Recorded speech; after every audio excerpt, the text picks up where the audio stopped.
Welcome to The Blend with Kenz and Chan. Hello, Channing. Hello, Mackenzie. Welcome back to our second episode of this new venture together.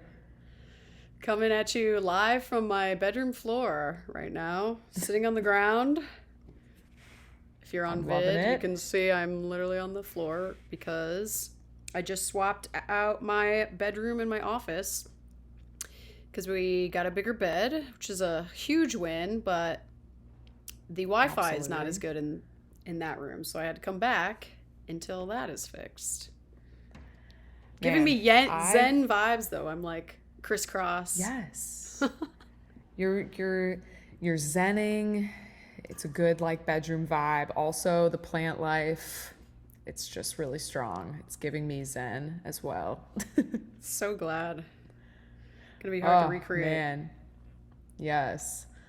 So, how have you been the past couple of weeks? Obviously, we talk every day, but from a pod perspective, how are you doing? Yes, I am at this very moment very good, very well, very strong. It has been a rocky few weeks though, for me personally. I think, as you know, I've been really just like struggling with burnout and feeling,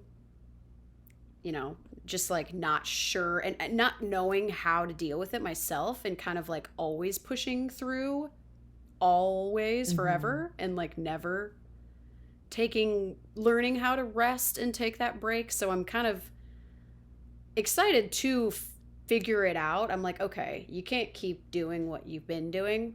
And I think we can like literally do a whole episode on this at some point, We even like the must. burnout and just figuring out how to rest, figuring out how to not compare yourself, learning what works best for you. And actually, I do feel like I've kind of found some things in the past few weeks, and then an even like actual time off, like an unplug, will be really Mm-hmm. helpful for me, which I'm now starting to plan. So feeling good now. Well, I this is what I'm so excited about for this podcast. And, I know we talked a little bit in the first episode of like why we're doing it this way, but it's like our lives, like first off, as entrepreneurs, like your personal life, your mental health, your wellness, your internal mindset, like it all is connected to your business. And it's like to just talk business is actually to talk about ourselves as humans. And so I love that we're going in this direction of, as the blend, because life is Yeah. blended, like talking about it. And so, thank you for being down to talk about it on this podcast and us being able to just like continue our conversations. Because it's some of my favorite ones to do. It feels like really meaningful to really share it.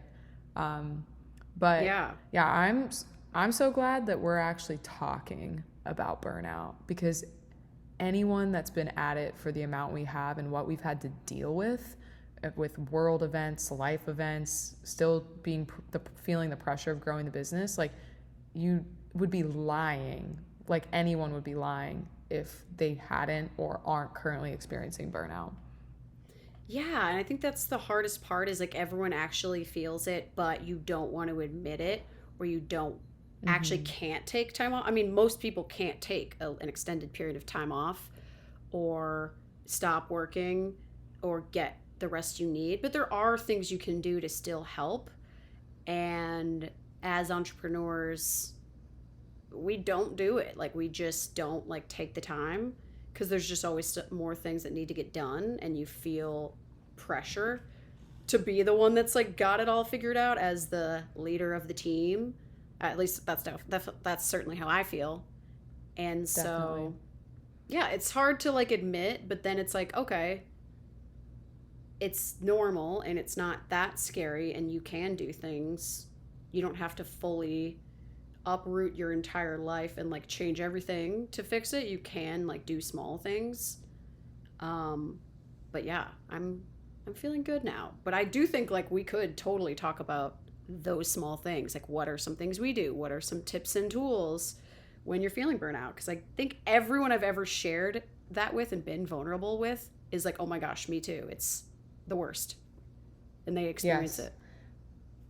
I 100% think whenever it happens, like I have a feeling it'll be our next one. Probably. Just because we've both been navigating it and just like having to figure out what that looks like. So I would love, love, love for that to be like a full thing. But even right now, I wanted to ask you, like in this moment, like because you'll dive in, to what all you're trying and what you're finding works. But in this moment, what are you seeing to be the most helpful with burnout? I think meditation for me is huge. And it's something I have just not tried or accepted for so long. And I probably, the first time I ever tried, maybe like 3 years ago, like, it's been a minute. It's not like a brand new thing for me, but I never really like did it how it worked for me. Like everyone always says the benefits and how great it can be. And I was always like, I can't sit still. I can't even like turn my brain off for 4 seconds, let alone 10 minutes, let alone an hour.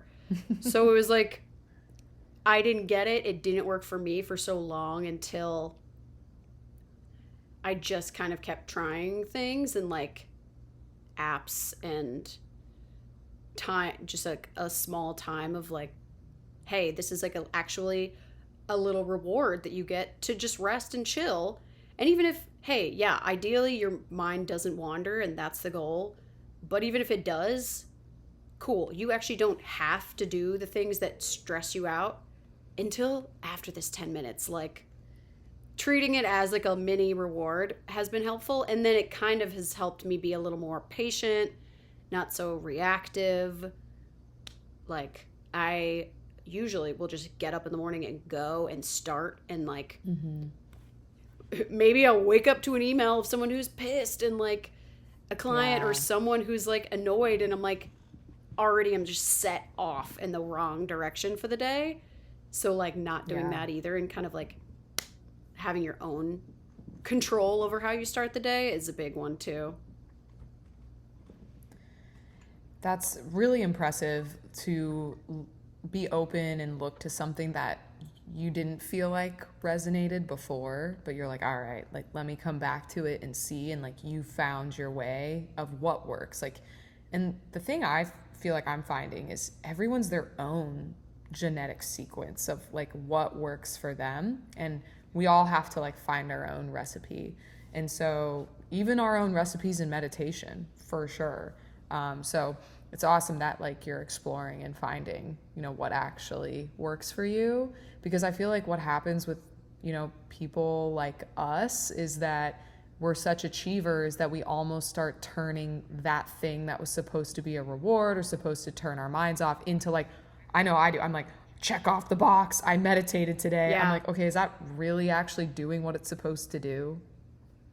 Yeah, I do that with books. Like I have so many nonfiction business books that I'm supposed to learn things from. And I'm like, every page that I turn, I'm like, only 46 pages to go before this book is over. Like it's not a rewarding thing for me. I'm just like, get me through this. And sometimes there's good ones or I'm in the mood to like learn that. But yeah, no, I could use a few fiction books in my day. For I've story. Completely departed.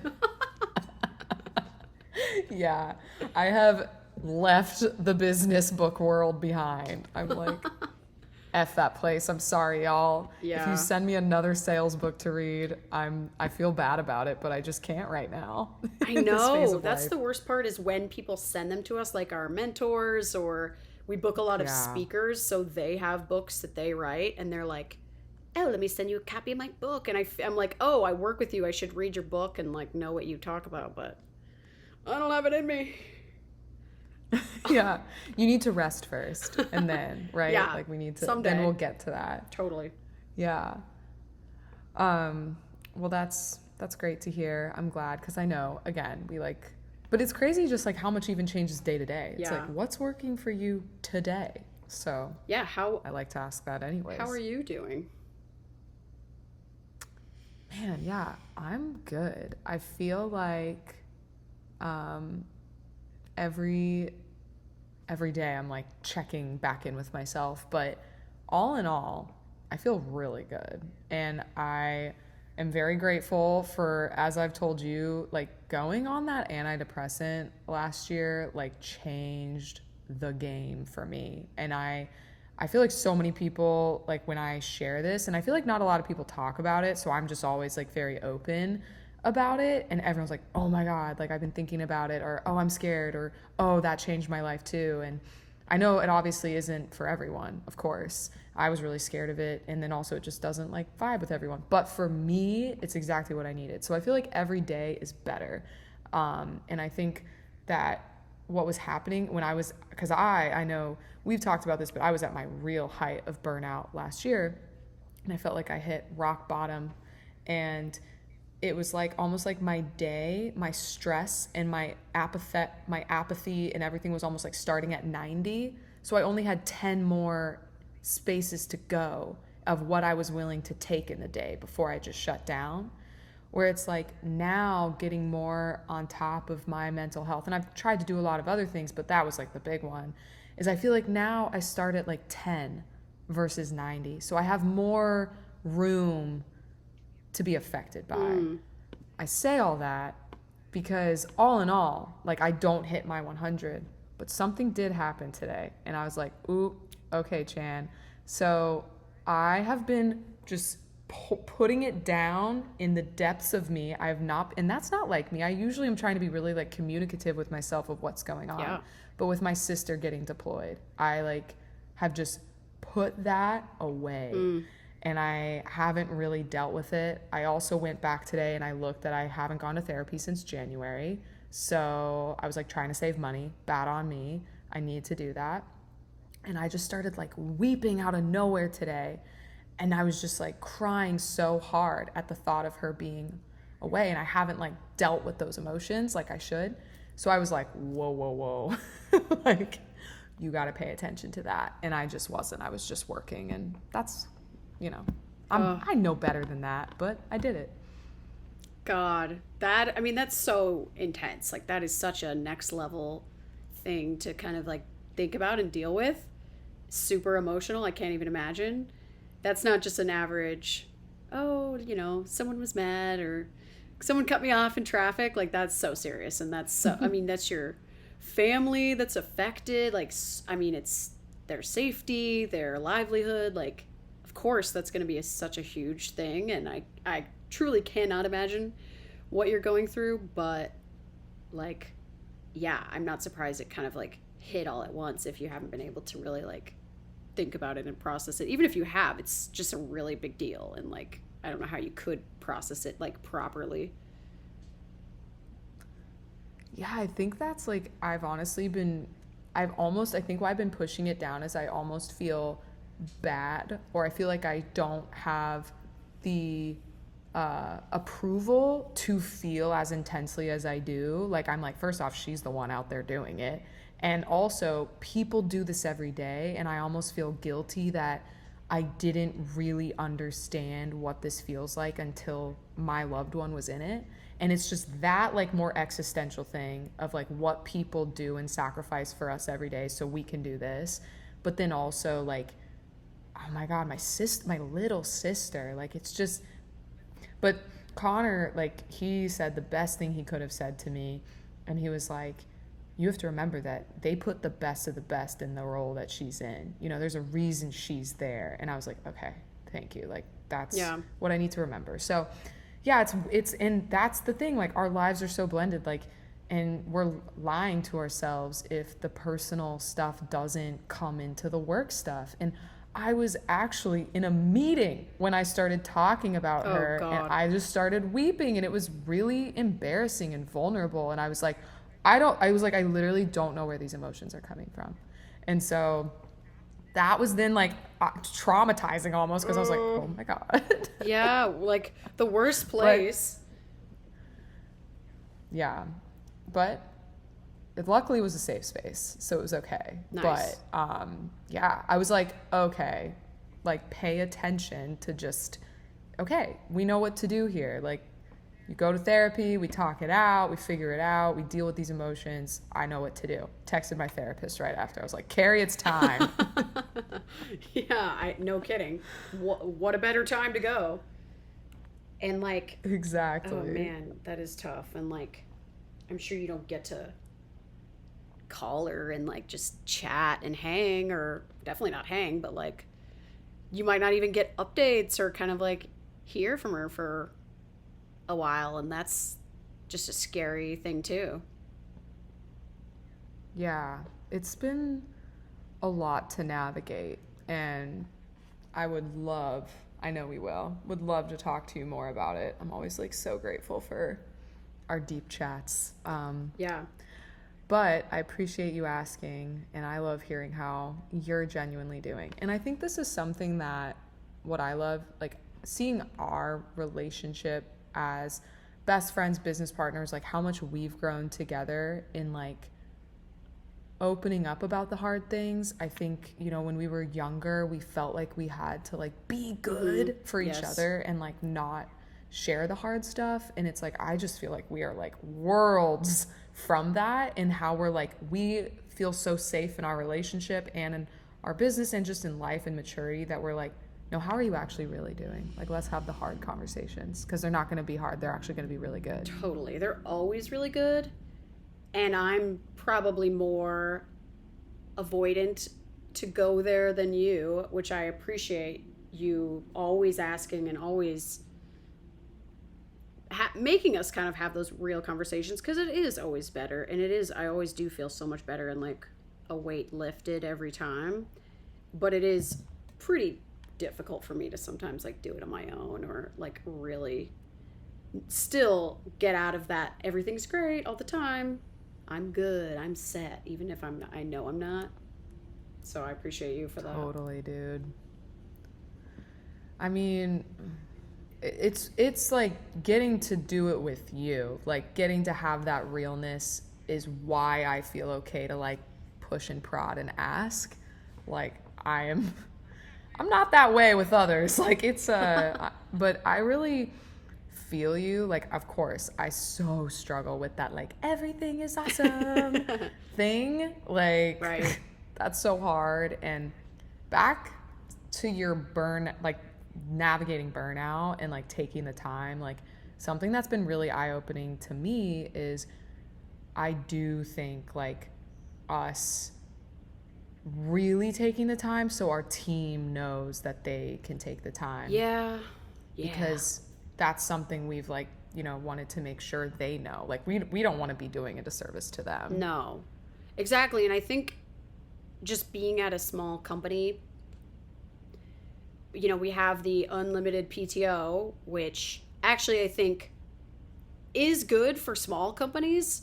I see why it's toxic for maybe bigger companies who are gonna like actually not give you as much time off, or not have to then pay you for the days that you could have taken off. I think it could be, and I think it is working for us, because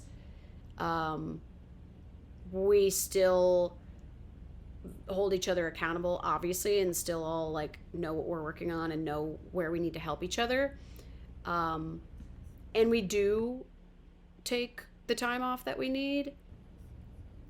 But I think we could probably be a little better. Like, I'm sure no one, because we're so small and it's so visible when somebody's gone, like whenever there's two people out and it's like we're on our team call, it feels so bare.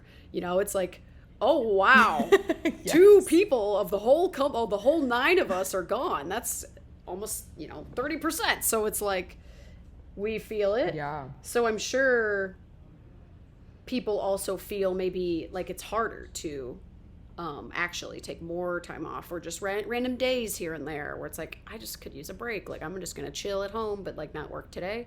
That kind of vibe. I'm sure we could kind of like be better about voicing and letting our team know that that's totally an option, and they absolutely should use it as much as they ever need. For sure. Yeah, and I think you and I are getting better at being better about holding each other accountable to take that time off, because if they don't see us taking that time off, then they'll be like, oh, you know. So I think it's all getting, we're moving in the right direction on the fronts. Yeah, exactly. I think so too. I think we are moving in the right direction. So I know last episode we had, obviously we got to talk about life things first, but we had talked about, it was kind of crazy. I thought last episode was just going to be a full recap of everything up until now, but then I realized, wow, a lot of shit went down in 2022, and then a lot of shit went down in 2023, so it's now become kind of like a two-part recap. Yeah, we still have all of 2023 to like really give a rundown on, and a couple big stories for sure, but then we'll be all caught up and can really like dive in on specific topics later in this season. Absolutely. So to give, I kind of think about like first half of year, back half of year. Mm-hmm. And so where we left off was that we had, luckily, the most incredible lead investors come into the fold at the end of 2022. And they were just so amazing in every way, really showed us what a lead investor actually looks like and how they come in to really partner with you, help set terms, work with you to get this all across the finish line. And so I remember us just being like, oh my God, please God, let's just like get this deal going with them. And so I remember that was, we were kind of like setting terms at the beginning of the year. And it was our first experience with more of like a later stage priced round. So first off, like the whole 409A situation, just like having to actually get an accurate valuation. There was a lot to be done. I've never seen so many legal documents, our closing binder, like because so much happened with this priced round. We were converting our convertible note, stakeholders in, just so much going down. And basically the big update from that part, in my eyes, where my head was at every single day, was we won't say names, but we had an early stage stakeholder that almost destroyed the whole deal.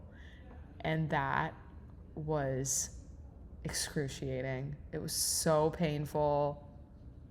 That was just a really rough time. Especially knowing, I mean, this person was involved in 2015.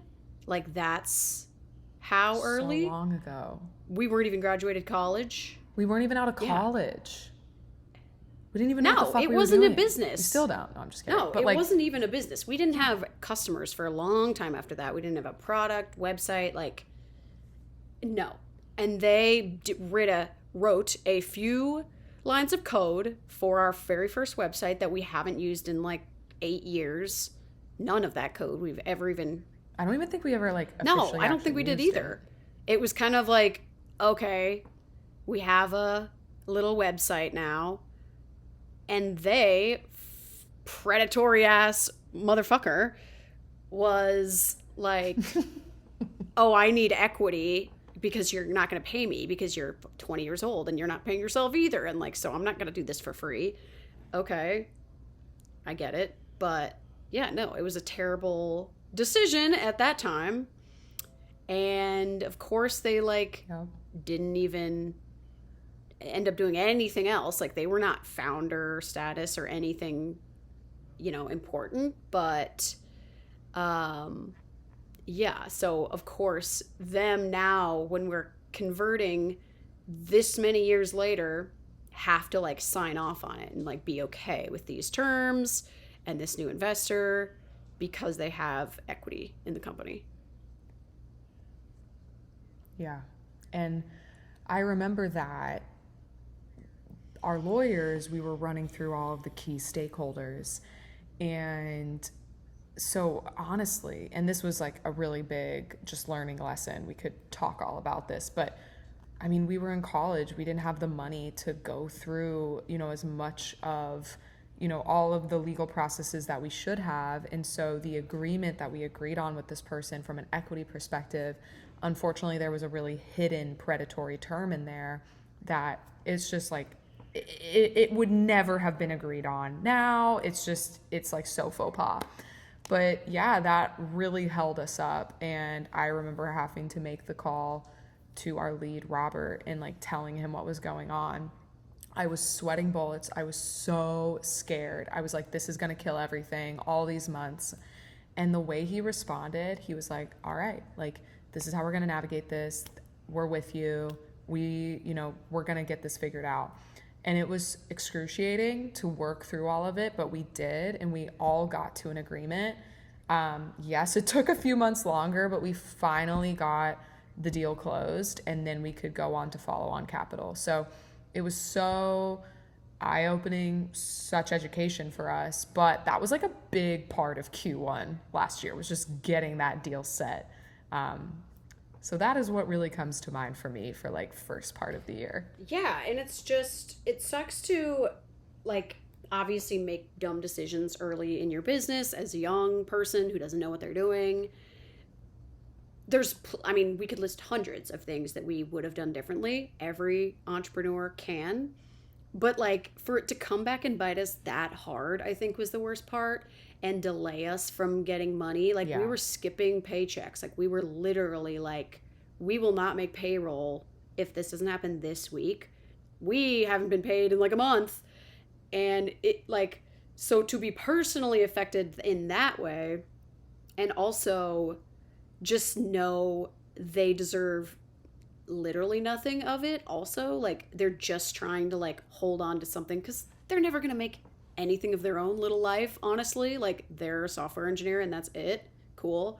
And like got to be involved in a startup at one point and like is going to hold on to that as like, oh, cool, I like did something cool at one point, even though we haven't even spoken in like 8 years.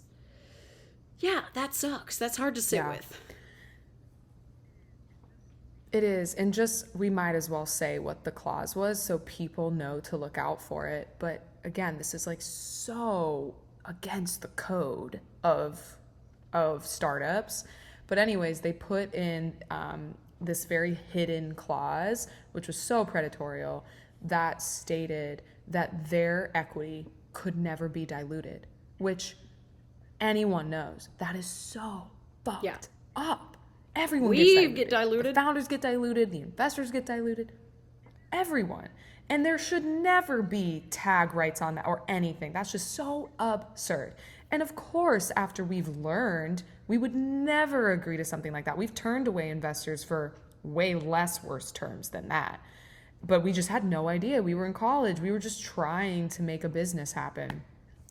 Little did we know. And so that is what almost like killed everything because he refused to agree to new terms. It was just so insane.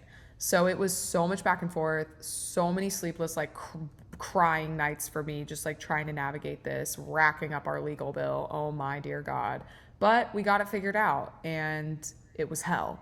But it was a big reminder of how predatorial people can be when you're starting your business and really thinking that through. But we learned and we think about those things a lot differently now. Yep. Definitely worth having a legal team look over everything. I mean, at this point, like we didn't have a lawyer, you know, we were like, see, like, I think this makes sense. Yeah. Like his brother was a lawyer and drafted it up. So we would end up getting screwed. And it was like, okay, I think this like adds up, but no, like, yeah, big mistake. Sucks to still live with it. Sucks for him to still be on our cap table and get to benefit from our hard work. But we will live another day. Absolutely. And thankfully through all of this cleanup that our investors helped us do is like now things are really buttoned up, really clean. Like honestly, it was just like the time was coming where we would have to deal with all of the kind of messy stuff that helped us just get the company started. But there was kind of that due day that needed to happen where we would work through everything. And thankfully we did. And it now, I love how clean things are. Obviously, you can always want the cap to look better. But the fact that, like, from a legal perspective, we're good, I'm like, okay, I can, like, sleep at night. So onwards and upwards. But that was a big part. It was so emotionally draining. And, like, from a emotional side, us as partners, like, having to navigate that, navigating, like, our team, like, obviously we didn't want them to have to feel the stress, but it was just a really rough time from an economy perspective. And then, you know, just the summer was super slow from a business and investing side because we were working to bring on follow-on capital. It was just a really tough time. But the thing that I want to talk about that I felt like was the big theme of last year that I'm really proud of us is, you know, we just kept getting pummeled with, like, okay, pandemic, recession, all this stuff. But we just looked at each other and we said, we've been having to throw a lot of problems of the business under the rug. And there's just key things we have to start fixing if we want to be the company we want to be. And so I remember, like, you and I did our first, like, solo retreat where we talked through so much at that. We really started uncovering some of the bigger problems with our sales process. That was, like, a huge chunk of time. But yeah, what comes to mind for you? I'm just, like, throwing it all out there. Yeah, I think every department needed a change in process and just kind of like a wake up. We're different now. Like, we had been doing some things the same way since we started and, like, hadn't made improvements or updates. So it was like, okay, we've actually changed quite a bit as a business, but this process hasn't changed, or this person's, the way they're doing things can be better. So a lot of that, a lot of really recognizing and, like, understanding, okay, these are big problems that we actually have to, like, tackle. Like, we can't just keep putting them to the side and being like, that's tomorrow's problem. Let's just put our heads down and focus on revenue and focus on product development. Like, yes, like, always, those things always need to be done, but there's just bigger problems that I feel like if we didn't talk through and, like, set out a plan to tackle, we can't keep growing and scaling and, like, not solve or fix these things. And we're still doing that even now. Like, still some things today, all the time. Today, we're like, okay, let's, like, really change some things, fix some things, because it's easy to not do it, but we actually have to think long term now. We really, like, have to plan long term and not just think, what fires do I have to put out today? What short term things can I solve? Because those are easier and, like, more prominent. But I feel that we are on the right track, even still, making those adjustments today. Totally. I feel like the theme of last year was that we were really cleaning up so we could level up. And I even feel like it was such a perfect bookend to last year, you and I sitting down and saying, what do we really want from this business and its growth? And that was a life-changing conversation for me personally, because we were just so real with what we actually wanted. And coming into, which is so crazy, but coming into our 30th year as humans this year, like, this was a big year of business and self. And of course, those are blended. And so I'm just very excited with how we ended the year, saying, okay, we know what we want to do next year, and we're going to hold ourselves, our team, each other, our business to that. And I feel like we are doing a much better job of really, like, checking in on that. Obviously, can always be more frequent, but it's been a great change, I think, of mindset. I think so too. It's really, really hard to tackle big, scary problems. Like, we have to keep reminding ourselves and, like, break them down, make them smaller, keep coming back to them. Because it's so easy to just do the day-to-day stuff and just have these meetings, manage the people and have them be on their route, and, like, kind of get into a rut of, like, not seeing long-term and not creating and not building new things and improving.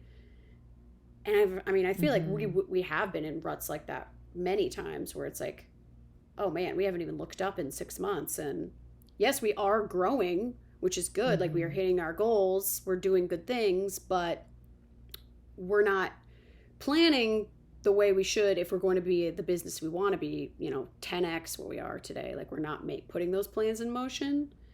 So it's hard to keep coming back to when there's just so much stuff to do and so many things like calling our attention all the time. It's so true. I think it's one of the hardest things we have to navigate is like the looking ahead, managing and I think what's also getting really hard now, fast forward to now, is like I think we've all felt the increase in business. And so it's like, okay, there's even more day to day to navigate while trying to be even more looking ahead. It's like, that's just more of everything. Right. Yeah. Obviously, everyone wants more business, more revenue, but it's also always going to bring more problems that just need to be like worked out at the same time. Like you can't just increase revenue, increase customers, and like everything's perfect, grow the team, everything, and like keep everything the same, like it does change every little milestone. Totally. Everything needs to be like re-looked at and adjusted. Not to say we've always done that or even done a good job, but it's like we know it needs to happen and we're trying as best as we can to do it now.